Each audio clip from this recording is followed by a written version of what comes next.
From our Chicago studios, this is the Muslim News on Muslim Network TV. Assalamu alaikum, I'm Samana Siddiqui. At the UN General Assembly, President Donald Trump went on a fiery hour-long tirade blasting world leaders, immigration, and climate policies. This and more on today's show, so stay tuned. Italy witnessed a massive nationwide shutdown on Monday as workers across the country staged a 24-hour general strike in solidarity with Palestinians in Gaza. Labor unions said hundreds of thousands joined demonstrations in more than 75 cities and towns. Streets, squares, ports, transport hubs, schools, and retail outlets fell silent as Italians rallied under the slogan, "Block Everything." The strike halted trains, closed classrooms, and disrupted daily life from Milan to Naples. Organizers described it as a protest against Israel's military campaign in Gaza, its continuing blockade of humanitarian aid to Palestinians, and threats made against the global Sumud flotilla. 18 boats from Italy are part of the flotilla, an international maritime effort to bring food and medical supplies to Palestinians in Gaza amid Israel's months-long ongoing blockade. Unione Sindacale di Base, a grassroots labor confederation leading the strike, called it a stand for justice and humanity. Analysts say the action underscores growing public anger in Europe over Israel's destruction of Gaza, as well as Italy's unique role in the aid flotilla. President Donald Trump met with leaders of 6 Islamic nations on the sidelines of the UN General Assembly in New York this week. The talks brought together Turkey, Qatar, Saudi Arabia, Indonesia, Pakistan, Egypt, the UAE, and Jordan. All are close partners of Washington. The White House said the meeting focused on Gaza, where the genocide is nearing its 3rd year. Trump told leaders that the U.S. seeks to end conflicts while projecting American strength abroad. Earlier in the day, he addressed the 80th General Assembly, calling global institutions weak and offering what he described as a constructive vision for the world. Trump also held bilateral talks with UN Chief Antonio Guterres and leaders of Ukraine, Argentina, and the European Union.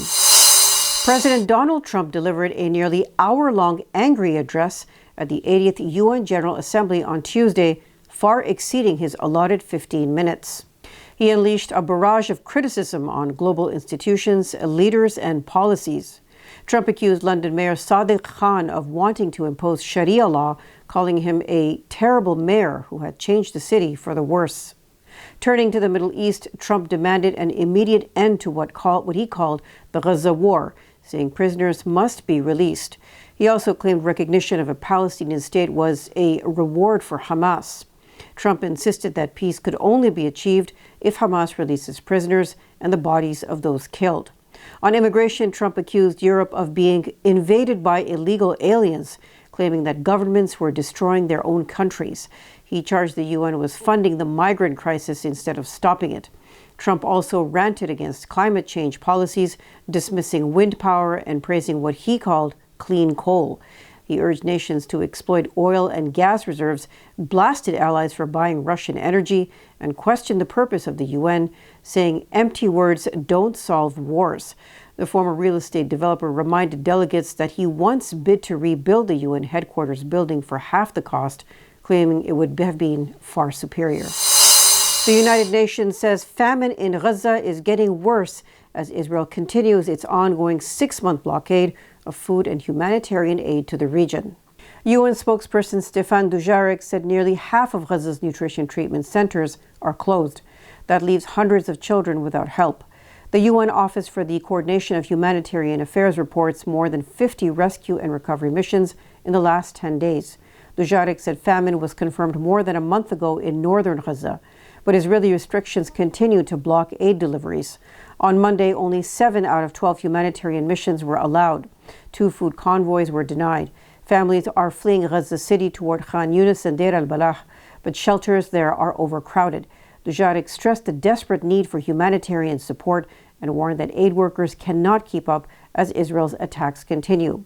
The UN says the situation is catastrophic and worsening every day. Israeli soldiers killed at least 32 Palestinians in strikes across Gaza on Tuesday. Dozens more were injured as the army blew up homes and advanced deeper into Gaza City. A Palestinian Health Ministry statement said 38 bodies and 190 injured people were brought to hospitals in the past 24 hours. Medical sources said 4 people died when Israel hit a high-rise in central Gaza. 5 were killed in the Shati refugee camp. Israel killed 16 more people in separate attacks across the city. 2 fishermen were shot dead off of Khan Yunis, and Israeli soldiers killed several civilians who were waiting for aid. The health ministry warned that hospitals could shut critical units within days due to fuel shortages as a result of Israel's blockade of food, fuel, and humanitarian aid since March 2nd. Israel's ground operations have trapped nearly 1 million displaced Palestinians in Gaza City.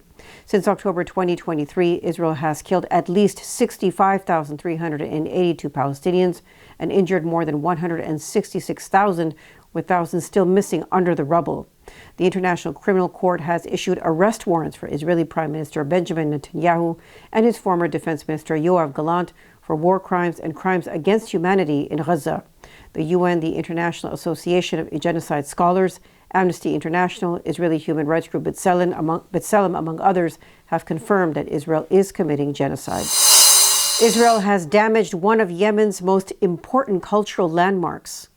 Footage from Anadolu news agency shows heavy damage to the National Museum in the capital, Sana'a, after an Israeli airstrike nearly 2 weeks ago. The Antiquities and Museums Authority said the strike destroyed parts of the building and harmed many historical artifacts. Officials warned that Yemen's cultural heritage is under grave threat. The attack comes amid Israel's ongoing genocide in Gaza. Israel has also carried out strikes in Lebanon, Syria, Yemen, Tunisia, and Qatar, leaving dozens dead and many more injured. Analysts say the wider escalation is raising fears for both human lives and centuries-old heritage across the region. President Donald Trump has declared Antifa a domestic terrorist group despite no law allowing such a designation. Details after the break, so stay tuned and we'll be right back.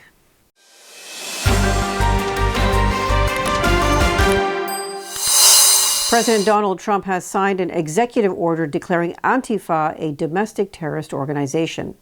Antifa, short for anti-fascist, is widely seen as a loose ideology rather than a structured organization.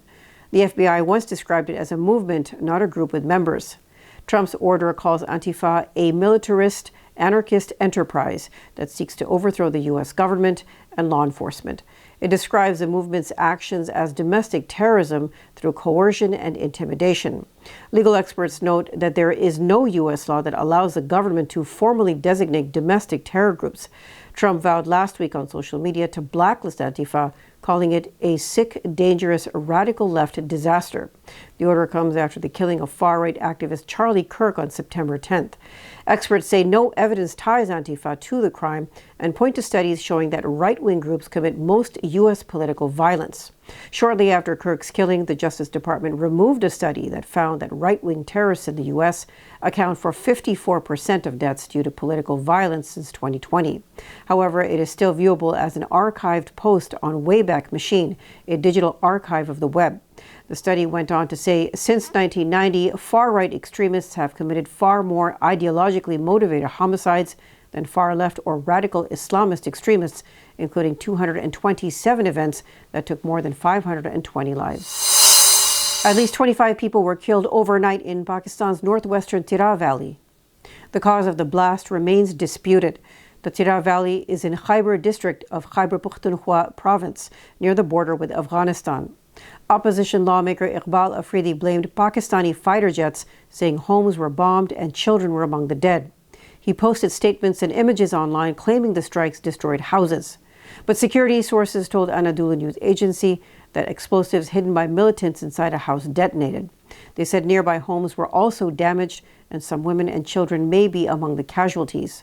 The Human Rights Commission of Pakistan voiced shock, demanding an impartial inquiry. It said the state has repeatedly failed to protect civilians' right to life. Local protests have also been reported. The government and military have yet to comment. Pakistan has seen a rise in insurgent attacks near the Afghan border, sparking frequent counter-terrorism operations, often affecting civilians. Pakistan has dismissed former U.S. envoy Zalmay Khalilzad's comments on its new defense pact with Saudi Arabia. Foreign Ministry spokesperson Shafqat Ali Khan told reporters Khalilzad's proclivity against Pakistan is well known. Khalilzad, who once served as Washington's special envoy for Afghanistan, questioned whether the Saudi-Pakistan agreement last week included secret clauses and hinted it could extend a nuclear umbrella to Riyadh. Khan said Khalilzad thinks of Pakistan only when he is sleeping. Islamabad insists the agreement is conventional, covering deterrence and defense cooperation, not nuclear sharing. Analysts say the exchange reflects Riyadh's recalibration of its security ties beyond the United States. Muhammad al-Sulaiman, a leading researcher based in Dammam, Saudi Arabia, told the media line that U.S. support for Israel in Gaza has deepened the anger.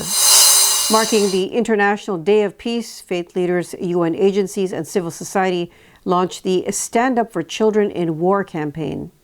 About 473 million children are trapped in conflict zones worldwide. The coalition warns that nearly 49 million children have been displaced. The UN verified more than 41,000 grave violations against children in 2024, the highest in 25 years. The statement also calls for stronger accountability to end impunity for crimes against children. Islamic Relief, UNICEF, UNHCR, the World Council of Churches, and more than 24 partners are urging governments to declare unconditional ceasefires, safeguard schools, hospitals, and sacred spaces, and ensure humanitarian corridors remain open. Dagestani mixed martial arts star Islam Makhachev is aiming for history at UFC 322. The former lightweight champion will now fight for the welterweight crown. He faces Australia's Jack Della Maddalena on November 15th at Madison Square Garden in New York. Makhachev, who has 27 career wins and only one loss. He won the lightweight title in 2022 against Charles Oliveira. He went on to defend it 4 times, beating top names like Alexander Volkanovski and Dustin Poirier. Maddalena, the current welterweight champion, stunned Bilal Muhammad in May with a unanimous decision. He is unbeaten in 8 UFC fights. If Makhachev wins, he will join a select group of fighters to hold UFC titles in 2 different weight classes. The bout is being billed as one of the biggest fights of the year. Hollywood star Angelina Jolie has raised doubts about her future in the United States. Speaking at the San Sebastian Film Festival in Spain, she said she no longer recognizes the country she grew up in and fears shrinking space for free expression. The 50-year-old actor is in Spain to promote her new film Couture, where she plays an American filmmaker battling cancer. She has hinted for years that she will leave Los Angeles once her youngest children turn 18. That could happen as early as next year. She's reported to be preparing to sell her Los Angeles home and is considering several locations abroad, including Cambodia, where she already spends part of her time. Sources close to her told media outlets she wants privacy and stability for her 6 children after a long and public divorce from Brad Pitt. China has launched a new visa for foreign professionals in science, technology, engineering, and math. The K visa takes effect October 1st and offers fewer hurdles compared to America's H-1B visa, which for years brought engineers and researchers from India, China, and beyond to the U.S. The K visa allows multiple entries, longer stays, and covers not only jobs but also research, teaching, and entrepreneurship. Applicants do not need a local sponsor. America's H-1B is now more expensive and faces tighter quotas, as well as new fees under U.S. rules, with many now questioning if it is still worth pursuing. Analysts say Beijing saw this as an opening to offer its own visa. The move comes as China expands visa-free transit and signs more reciprocal deals. Scientists have developed a new kind of lens that's thinner than a human hair. The breakthrough could transform cameras into phones, drones, and even satellites. Researchers from the Australian National University and Germany's Friedrich Schiller University use algorithms to create nanoscale patterns shaped like clovers and propellers. These shapes boost performance and make the lenses easier to mass produce. The work was published in Optics Express as part of the MetaActive project. Experts say the advance could lead to cheaper, smaller, and sharper optics for everyday devices, opening the way for a new generation of portable imaging systems. That's all from our Chicago studios tonight. Thank you for watching Muslim News. We are a community channel dedicated to bringing you stories you can trust. Please like, share, and subscribe to our content. You can also comment to let us know what you think of our coverage. Please donate now by visiting muslimnetwork.tv/donate. For more content, keep watching Muslim Network TV. Salam.